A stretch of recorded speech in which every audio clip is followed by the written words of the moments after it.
বন্ধুরা আপনারা সবাই জানেন যে পাসপোর্ট একটি গুরুত্বপূর্ণ ডকুমেন্টস। এই পাসপোর্ট দ্বারা আপনি ভারতের বাইরে যদি কোথাও যেতে চান তাহলে পাসপোর্ট লাগে। এছাড়া কিন্তু বিভিন্ন রকম কারেকশন, যেমন কিন্তু আধার কারেকশন অথবা ভোটার কার্ড কারেকশন, এইসব কারেকশন করতে পাসপোর্ট দিয়ে কিন্তু আপনি কারেকশনও করতে পারবেন। সেই জন্য কিন্তু পাসপোর্ট খুবই গুরুত্বপূর্ণ একটা ডকুমেন্টস। তো সেই জন্য আজকে ভিডিওতে আপনাদের দেখাবো নতুন নিয়মে এবং নতুন পদ্ধতিতে কিভাবে আপনি পাসপোর্টের জন্য অ্যাপ্লাই করবেন, তার স্টেপ বাই স্টেপ প্রসেস দেখাবো। এবং পাসপোর্টের জন্য অ্যাপ্লাই করতে গেলে আপনার কি কি ডকুমেন্টস লাগবে, কত টাকা লাগবে এবং কিভাবে আবেদন করবেন তার স্টেপ বাই স্টেপ প্রসেস দেখাবো। সেই জন্য ভিডিওটা প্রথম থেকে শেষ পর্যন্ত অবশ্যই দেখবেন মনোযোগ সহকারে। এবং আমাদের চ্যানেলে প্রথমবার ভিজিট করতে গেলে আমাদের চ্যানেলটিকে সাবস্ক্রাইব করে রাখুন এবং পাশে থাকা বেল আইকনটিকে অন করে রাখুন, কারণ আমরা এরকম রিলেটেড নিত্য ভিডিও নিয়ে আসি। তো চলো আজকে ভিডিওটা শুরু করা যাক। তো প্রথমত পাসপোর্ট সেবার যে অফিসিয়াল ওয়েবসাইট, সেখানে আপনি ভিজিট করবেন। এই লিংক ভিডিও ডেসক্রিপশনে দিয়ে দেবো, সেখান থেকে ডাইরেক্ট এখানে চলে আসবেন। এখানে চলে আসার পর একটা নোটিশ আপনি দেখতে পাচ্ছেন এখানে দেওয়া রয়েছে। এখানে কিন্তু পাসপোর্টের অনেক রকম কিন্তু ফেক ওয়েবসাইট রয়েছে, তার লিঙ্কগুলি এখানে দেওয়া রয়েছে। এইসব যে অফিসিয়াল ওয়েবসাইট, এগুলো কিন্তু আপনি ভিজিট করবেন না, এগুলো কিন্তু সম্পূর্ণ ফেক ওয়েবসাইট। এই যে অফিসিয়াল ওয়েবসাইট দেখতে পাচ্ছেন passportindia.gov.in, এইটা কিছু অরিজিনাল ওয়েবসাইট। এই ওয়েবসাইট কিন্তু আপনি ভিজিট কিন্তু করবেন, ঠিক আছে, বোঝা গেল? তো ভিজিট করার পর তারপরে আপনি যে পাসপোর্টের জন্য অ্যাপ্লাই করার জন্য প্রথমে আপনাকে অ্যাকাউন্ট ক্রিয়েট করতে হবে। তো সেই জন্য যদি নতুন হয়ে থাকেন তাহলে নিউ ইউজার রেজিস্ট্রেশন অপশনে ক্লিক করবেন। এবার যদি আপনার আগে থেকে অ্যাকাউন্ট থেকে থাকে তাহলে কিন্তু এখানে ইউজার লগ ইন অপশনে ক্লিক করবেন। এবার যদি আপনি নতুন করতে চান তাহলে কিন্তু নিউ ইউজার রেজিস্ট্রেশন অপশনে কিন্তু ক্লিক করবেন। ক্লিক করার সঙ্গে সঙ্গে আপনার সামনে নতুন একটি পেজ কিন্তু ওপেন হয়ে যাবে। হয়ে যাওয়ার পর তারপর আপনি কি করবেন, তারপরে দেখতে পাচ্ছেন বিভিন্ন রকম অপশন শো হয়ে গেছে, ইউজার রেজিস্ট্রেশন।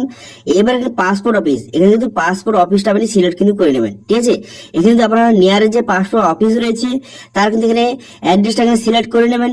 করে নেওয়ার পর তারপর আপনি কি করবেন, তারপরে আপনার কিন্তু আরো বিভিন্ন ডিটেলস কিন্তু বসে যাবে। তো সেই জন্য কিন্তু প্রথমে এখানে পাসপোর্ট অফিসটা সঠিকভাবে সিলেক্ট করে নেবেন। এরপরে ফার্স্ট নেম বসিয়ে দেবেন, তারপর লাস্ট নেম বসিয়ে দেবেন। বসিয়ে দেওয়ার পর ডেট অফ বার্থ, এখানে ডেট অফ বার্থ বসিয়ে দেবেন। বসিয়ে দেওয়ার পর তারপর আপনি কি করবেন, তারপর দেখতেছেন ইমেল আইডি। এবার যদি ইমেল আইডি আপনার থেকে থাকে তো ইমেল আইডি এখানে বসাবেন, যদি না থেকে থাকে তাহলে কিন্তু যে কোনো একটা ইমেল আইডি আপনি ক্রিয়েট করে সেই ইমেল আইডি বসিয়ে দেবেন। বসিয়ে দেওয়ার পর তারপর এখানে বলা হয়েছে যে ইমেল আইডিটা কি লগ ইন আইডি হিসাবে ইউজ করতে চান, তাহলে এখানে ইয়েস করবেন অথবা এখানে নো কিন্তু করে দেবেন।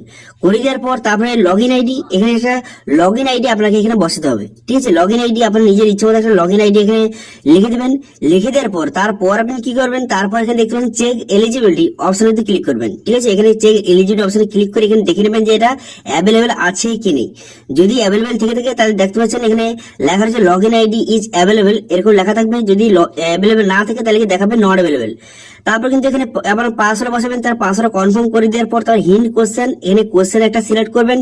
এবার যদি কোনো কারণে আপনার পাসওয়ার্ডটা ভুলে যান তাহলে কিন্তু এই কোশ্চেনের দ্বারা আপনি কিন্তু সেই পাসওয়ার্ডটা রিকভার করতে পারবেন। সেই জন্য একটা কোশ্চেন সিলেক্ট করবেন, তারপর তার অ্যান্সারটাকে লিখে দেবেন। লিখে দেওয়ার পর ক্যাপচারা বসিয়ে রেজিস্টার অপশনে ক্লিক করবেন। রেজিস্টার অপশনে ক্লিক করার সঙ্গে সঙ্গে তারপর কিন্তু আপনার ইমেলে যে ইমেল আইডি দিলেন সেই ইমেলে কিন্তু একটা লিঙ্ক গিয়েছে, সেই লিঙ্কে ক্লিক করে আপনার কিন্তু ইমেল আইডি ভেরিফিকেশন করতে হবে। তো সেই জন্য ইমেল আইডি ওপেন করবেন। ওপেন করার পর এরকম কিন্তু একটা ইমেল যাবে, তারপর একটা দেখতে পাচ্ছেন এই যে একটা লিঙ্ক দিয়েছে, এই লিঙ্কে আপনি ক্লিক করবেন। এই লিঙ্কে ক্লিক করার সঙ্গে সঙ্গে তারপর কিন্তু এখানে লগ ইন আইডি অথবা ইউজার আইডি, এখানে কিন্তু আবার লগ ইন আইডিটাকে সঠিকভাবে বসিয়ে নেবেন। যেই লগ ইন আইডিটা দিয়েছিলেন সেই লগ ইন আইডিটা বসিয়ে নেওয়ার পর সাবমিট করে দিলেই এখানে আপনার অ্যাকাউন্ট কিন্তু অ্যাক্টিভ হয়ে যাবে। তারপরে লগ ইন অপশনে ক্লিক করবেন, তারপরে তো পুনরায় লগ ইন আইডি বসাবেন। লগ ইন আইডি বসিয়ে দেওয়ার পর তারপরে কন্টিনিউ বাটনে ক্লিক করবেন। কন্টিনিউ বাটনে ক্লিক করে দেওয়ার পর তার যেই পাসওয়ার্ডটা আপনি যেখানে দিয়েছিলেন সেই পাসওয়ার্ডটা বসিয়ে ক্যাপচাটা বসিয়ে লগ ইন বাটনে ক্লিক করবেন। লগ ইন বাটনে ক্লিক করে দেওয়ার সঙ্গে সঙ্গে এমন পেজ আপনার সামনে ওপেন হয়ে যাবে। তারপরে দেখতে পাচ্ছেন এখানে আপনি যদি নতুন পাসপোর্টের জন্য অ্যাপ্লাই করছেন তাহলে অ্যাপ্লাই ফর ফ্রেশ পাসপোর্ট বলে অপশন রয়েছে, এই অপশনে ক্লিক করবেন। এই অপশনে ক্লিক করে আপনি নতুন পাসপোর্ট তৈরি করতে পারবেন অথবা পাসপোর্ট আপনি রিনিউয়ালও করতে পারবেন। তো সেই জন্য এই অপশনে ক্লিক করবেন। এই অপশনে ক্লিক করে দেওয়ার সঙ্গে সঙ্গে তারপর আপনি কি করবেন, এরপর আপনি যেটা করতে হবে এখানে লেখা আছে দেখতে পাচ্ছেন এখানে অল্টারনেটিভ ওয়ানের মধ্যে একটা অপশন দেওয়া আছে যে click here two fill up application from online, এই যে একটা অপশন দেওয়া রয়েছে, এই যে অল্টারনেটিভ মধ্যে এই যে ক্লিক হেয়ার অপশন দেওয়া রয়েছে এই অপশনে আপনি ক্লিক করবেন। অনলাইন আবেদন করার জন্য এই অপশনে ক্লিক করবেন। এই অপশনে ক্লিক করে দেওয়ার সঙ্গে সঙ্গে তারপরে এমন পেজ ওপেন হয়ে যাবে। তারপরে স্টেট, এখান থেকে আপনার স্টেটটা সিলেক্ট করে নেবেন। করে নেওয়ার পর ডিস্ট্রিক্ট, এখান থেকে ডিস্ট্রিক্টটা কিন্তু আপনি সিলেক্ট কিন্তু করে নেবেন। এবার যারা কিন্তু সাউথ চব্বিশ পরগনায় বসবাস করে তারা কিন্তু সুন্দরবন এখান থেকে সিলেক্ট কিন্তু করবেন, ঠিক আছে, বোঝা গেল? তো সিলেক্ট করে নেওয়ার পর তারপরে এইরকম পেজ কিন্তু আপনার সামনে ওপেন হয়ে যাবে। তারপরে অ্যাপ্লাই ফর আপনি নতুন পাসপোর্ট আপনি করতে চান অথবা রিনিউয়াল করতে চান, তো যেটা হয় থাকে এখানে সেটা সিলেক্ট করে নেবেন। করে নেওয়ার পর তারপরে আপনি কি করবেন, যে টাইপ অফ অ্যাপ্লিকেশন আপনি নর্মাল করতে চান অথবা তৎকাল করতে চান। তৎকাল করলে টাকাটা বেশি খরচ হবে এবং কিন্তু খুব তাড়াতাড়ি কিন্তু পাসপোর্ট হয়ে যাবে 1 মাসের মধ্যে। কিন্তু নর্মাল করলে যে 1.5 থেকে 2 মাস বা 3 মাস কিন্তু লাগতে পারে। এবার কত পেজের পাসপোর্ট নেবেন, তো 36 পেজ 60 পেজ, তো যেটা আপনার ইচ্ছা সেটা সিলেক্ট করে নেওয়ার পর নেক্সট বাটনে ক্লিক করবেন। নেক্সট বাটনে ক্লিক করে দেওয়ার সঙ্গে সঙ্গে তারপর কিন্তু আপনার সামনে এমআরটি পেজ ওপেন হয়ে যাবে। তারপর এখানে এখানে নামটা বসিয়ে দেবেন। যদি কারো মিডিল নেম থাকে তো এখানে কিন্তু ফার্স্ট নেম বসিয়ে কিন্তু একটা স্পেস দিয়ে তারপর কিন্তু মিডিল নেমটা বসিয়ে নেবেন। বসিয়ে নেওয়ার পর তারপরে লাস্ট নেম, এখানে লাস্ট নেমটা বসিয়ে নেবেন। লাস্ট নেমটা বসিয়ে নেওয়ার পর জেন্ডার এখানে মেল বা ফিমেল সিলেক্ট করে নেবেন। করে নেওয়ার পর তারপরে যদি আপনার অন্য কোনো নাম থেকে থাকে তাহলে এখানে ইয়েস করবেন অথবা এখানে নো কিন্তু করে দেবেন। অথবা আপনি নাম যদি কোনো চেঞ্জ করে থাকেন তাহলে ইয়েস করবেন অথবা এখানে নো করে দেবেন। করে দেওয়ার পর ডেট অফ বার্থ, এখানে কিন্তু ডেট অফ বার্থ আপনি সঠিকভাবে বসিয়ে নেবেন। ডেট অফ বার্থটা বসিয়ে নেওয়ার পর তারপরে কিন্তু আপনি যে ইন্ডিয়ার বাইরে কিন্তু যদি থেকে থাকেন তাহলে কিন্তু ইয়েস করবেন অথবা এখানে নো কিন্তু করে দেবেন। ঠিক আছে, যদি আপনি ইন্ডিয়ার বাইরে থেকে থাকেন তাহলে ইয়েস করবেন অথবা এখানে নো করে দেবেন। করে দেওয়ার পর তারপরে কিন্তু আপনার ভিলেজ, আপনার যেখানে জন্মগ্রহণ করেছেন তার অ্যাড্রেস বসে হবে, তো ভিলেজের নামটা এখানে বসিয়ে দেবেন। বসিয়ে দেওয়ার পর তারপর আপনি কি করবেন, তারপর এখানে স্টেট, এখানে স্টেটটা সিলেক্ট করবেন, তার ডিস্ট্রিক্ট সিলেক্ট করবেন। তারপর কিন্তু ম্যারিটাল স্ট্যাটাস আপনি বিবাহিত বা অবিবাহিত এখানে সিলেক্ট করবেন। করে নেওয়ার পর তারপর কি করবেন, এখানে দেখতে পাচ্ছেন সিটিজেনশিপ অফ ইন্ডিয়া, এখানে আপনি ভারতে জন্মগ্রহণ করে থাকেন তাহলে কিন্তু এখানে বার্থ এখান থেকে সিলেক্ট করবেন। করে দেওয়ার পর তারপরে প্যান কার্ড, এখানে তো প্যান কার্ড নাম্বার বসাবেন, তারপরে ভোটার কার্ড নাম্বারটা সঠিকভাবে বসিয়ে দেবেন। বসিয়ে দেওয়ার পর এমপ্লয়মেন্ট টাইপ, এখানে আপনি কি কাজ করেন এখান থেকে সিলেক্ট করবেন। কোনো যদি গভর্নমেন্ট এমপ্লয় হয়ে থাকেন অথবা যদি সেলফ এমপ্লয় হয়ে থাকেন অথবা যে কোনো আপনি কাজ করে থাকেন এখানে সিলেক্ট করে নেবেন। করে নেওয়ার পর তারপর এখানে বলা আছে যে আপনার বাবা মা যদি কেউ গভর্নমেন্ট এমপ্লয় হয়ে থাকে তাহলে কিন্তু ইয়েস করবেন অথবা এখানে নো কিন্তু করবেন। ঠিক আছে, এখান থেকে আপনি ইয়েস অথবা নো এখানে করে দেবেন।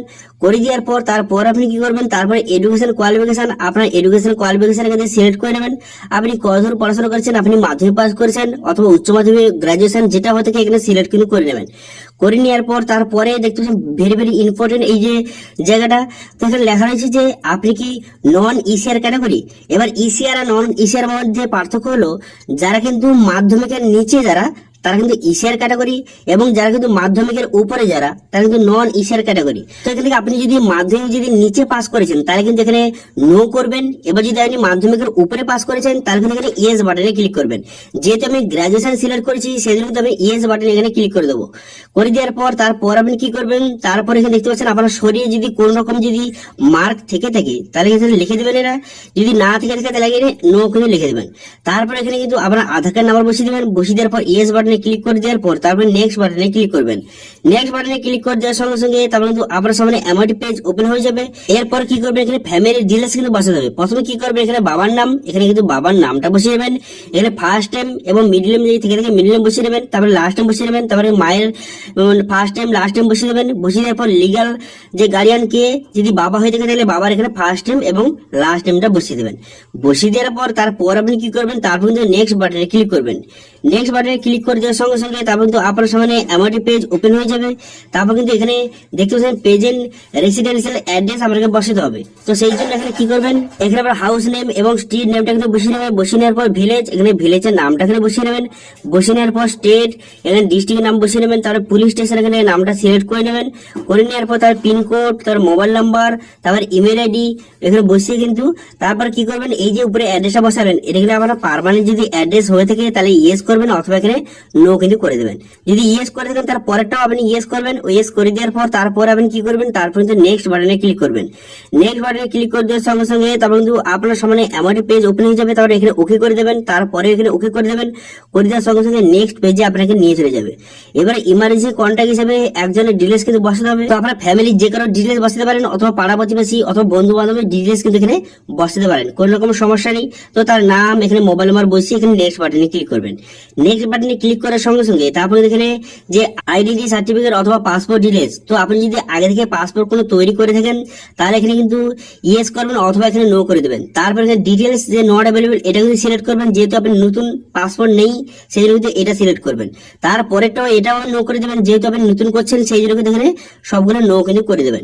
করে দেওয়ার পর তারপরে কিন্তু আপনি নেক্সট বাটনে ক্লিক করবেন। নেক্সট বাটনে ক্লিক করে দেওয়ার সঙ্গে সঙ্গে তারপরে আপনার নামে যদি কোনো ক্রিমিনাল রেকর্ড থেকে থাকে তাহলে ইয়েস করবেন অথবা সবগুলো আপনি একে একে কিন্তু নো কিন্তু করে দেবেন। ঠিক আছে, দেখতে পাচ্ছেন সবগুলো কিন্তু এইভাবে নো করে দেবেন। সবগুলো কিন্তু নো করে দেওয়ার পর তারপর আপনি কি করবেন, তারপর এখানে নেক্সট বাটনে ক্লিক করবেন। নেক্সট বাটনে ক্লিক করে দেওয়ার সঙ্গে সঙ্গে আপনার পাসপোর্টে কিন্তু সমস্ত ডিটেলসটা এইভাবে শো হয়ে গেল। আপনি সমস্ত ডিটেলসটা দেখে নেওয়ার পর তারপর নেক্সট বাটনে ক্লিক করবেন। নেক্সট বাটনে ক্লিক করে দেওয়ার পর ডকুমেন্ট সিলেক্ট করতে হবে। তো প্রুফ অফ বার্থ হিসাবে আপনি কোন ডকুমেন্টস ইউজ করতে চান এখানে ডিটেলস কিন্তু সিলেক্ট করে নেবেন। আপনি কিন্তু ভোটার কার্ড দিতে পারেন, আধার কার্ড দিতে পারেন। তো যেটা আপনার কাছে আছে সেটা কিন্তু এখানে সিলেক্ট কিন্তু করে নেবেন। তো আমি আধার কার্ড সিলেক্ট করলাম, তারপর ওকে করে দেবেন। তারপরে দেখতে পাচ্ছেন যে প্রুফ অফ রেসিডেন্সের অ্যাড হিসাবে কোন ডকুমেন্ট সিলেক্ট করতে চান। তো যেহেতু আমি আগে আধার কার্ড দিয়েছি সেজন্য কিন্তু পরেরটা আমি এপিক কার্ড দিয়ে দিলাম। তো দুটো কিন্তু আলাদা আলাদা ডকুমেন্টস কিন্তু আপনি সিলেক্ট করবেন। ঠিক আছে, এরপর প্লেস, এখানে প্লেসটা কিন্তু আপনি বসিয়ে নেবেন। প্লেসটা বসিয়ে নেওয়ার পর তারপর আপনি কি করবেন, তারপর এখানে কিন্তু আই এগ্রি ঠিক চিহ্ন মেরে দেওয়ার পর সাবমিট ফর্ম অপশন কিন্তু ক্লিক করবেন। সাবমিট ফর্ম অপশনে ক্লিক করে দেওয়ার সঙ্গে সঙ্গে তারপর কিন্তু নেক্সট পেজ আপনার সামনে এইভাবে ওপেন হয়ে যাবে। আপনার অ্যাপ্লিকেশনটা সাকসেসফুলি সাবমিট হয়ে গেল।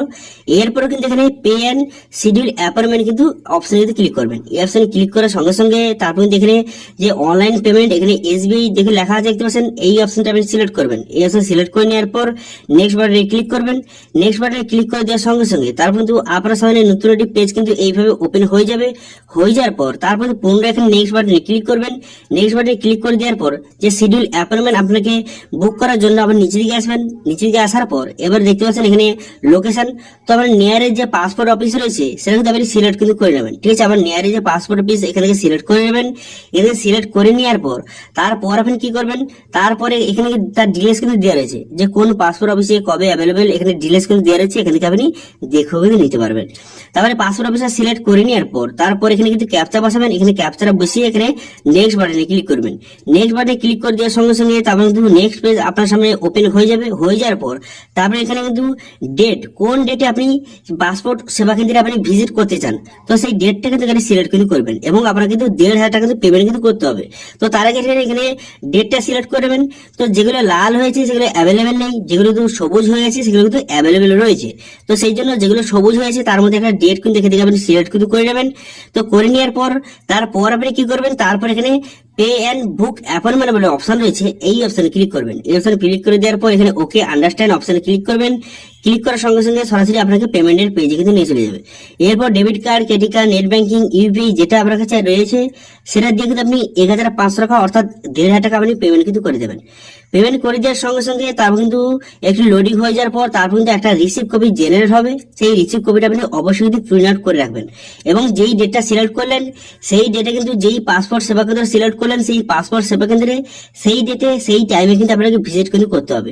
তো সেখানে কি কি নিয়ে যাবেন, যে রিসিভ কপিটা বেরোলো সেটা নিয়ে যাবেন এবং যেই যে ডকুমেন্টসগুলি আপনি এখানে ডকুমেন্টসগুলি সিলেক্ট করেছেন সেগুলো যেমন কিন্তু আপনার আধার কার্ড, ভোটার কার্ড সবগুলো কিন্তু অরিজিনাল। আধার কার্ড, ভোটার কার্ড, আপনার জন্ম সার্টিফিকেট সমস্ত যত ডকুমেন্টস আপনার রয়েছে এবং মাধ্যমিকের যে আপনার যে মার্কশিট হয়ে থাকে বা আপনার অ্যাডমিট সমস্ত অরিজিনাল ডকুমেন্টস কিন্তু সেখানে নিয়ে যাবেন। ঠিক আছে, কোনো ডকুমেন্টস কিন্তু বাদ দেবেন না, সবগুলো ডকুমেন্টস সেখানে নিয়ে যাবেন। নিয়ে যাওয়ার পর সেখানে কিন্তু পাসপোর্ট সেবা কেন্দ্রে সেই সব ডকুমেন্টস কিন্তু ভেরিফিকেশন করা হবে এবং আপনার ফটো কিন্তু তুলবে। ফটো তোলার পর তারপর কিন্তু আপনি বাড়ি চলে আসবেন। বাড়ি চলে আসার পর তারপর কিন্তু আপনার মোবাইলে মেসেজের মাধ্যমে জানিয়ে দেবে যে আপনার সবকিছু ভেরিফিকেশন হয়েছে কিনা। যদি ভেরিফিকেশন হয়ে থাকে তারপরে কিন্তু তার পরের স্টেপ হচ্ছে পুলিশ ভেরিফিকেশন। তো পুলিশ ভেরিফিকেশন তারপর কিন্তু আপনার যে পুলিশ কিন্তু আপনার বাড়িতে আসবে, হয় পুলিশ বাড়িতে আসবে অথবা আপনাকে পুলিশের কাছে যেতে হবে। সেটা কিন্তু পুলিশ আপনাকে কল করে কিন্তু জানিয়ে দেবে। ঠিক আছে, তারপরে পুলিশ ভেরিফিকেশন হয়ে যাওয়ার পর তারপর কিন্তু পাসপোর্ট সেবা কেন্দ্রের তরফ থেকে যে পাসপোর্টটা আপনার বাড়িতে কিন্তু পাঠিয়ে দেওয়া হবে। ঠিক আছে, তো এইভাবে স্টেপ বাই স্টেপ আপনার কিন্তু পাসপোর্টটি হয়ে যাবে এবং খুব তাড়াতাড়ি যদি কেউ তৎকাল পাসপোর্টের জন্য অ্যাপ্লাই করে থাকে তাহলে কিন্তু 1 মাসের মধ্যে এইসব কাজগুলো হয়ে যাবে। কিন্তু যদি কেউ নর্মাল পাসপোর্ট অ্যাপ্লাই করে থাকে তার ক্ষেত্রে কিন্তু 2 থেকে 2-2.5 মাস অথবা 3 মাস কিন্তু সময় যেতে পারে। ঠিক আছে, তো এইভাবে খুব সহজে অনলাইনে কিন্তু পাসপোর্টের জন্য অ্যাপ্লাই করতে পারবেন এবং খুব সহজে পাসপোর্ট আপনি পেয়ে যাবেন। ঠিক আছে, তো এই পাসপোর্ট নিয়ে কোনো রকম যদি সমস্যা থেকে থাকে তাহলে কিন্তু অবশ্যই কমেন্ট করুন, আমি অবশ্যই রিপ্লাই করবো। এবং আজকে ভিডিওটা ভালো লাগে থাকলে ভিডিওটা লাইক করে দেবেন এবং ভিডিও কিন্তু বন্ধুর সঙ্গে শেয়ার করে দেবেন এবং আমাদের চ্যানেলে প্রথমবার ভিজিট করে থাকলে আমাদের চ্যানেলটিকে সাবস্ক্রাইব করে রাখুন এবং পাশে থেকে বেল আইকনটাকে অন করে রাখুন, কারণ আমরা রিলেটেড নিত্য ভিডিও নিয়ে আসি। আজকে ভিডিওটা এই পর্যন্ত, দেখা আসে নেক্সট ভিডিওতে। Thank you.